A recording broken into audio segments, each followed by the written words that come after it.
Sining, kalikasan, aklasan. Sound check, sound check.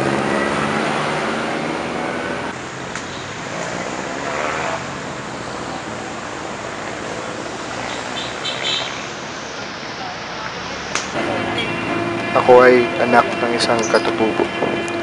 Noon ang tawag pa nila sa aming tribo ay Tasaday. Noong dekada 70, nadiskubre ni Manuel Elizalde Jr. ang mga ninuno ko. Nakatira pa kami noon sa mga kuweba ng Mindanao.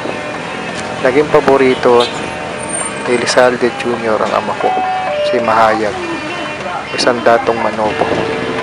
Binigyan ng pabor at pribilehiyo ang pamilya namin para hindi isawalat na hindi talaga kami mga Tasaday.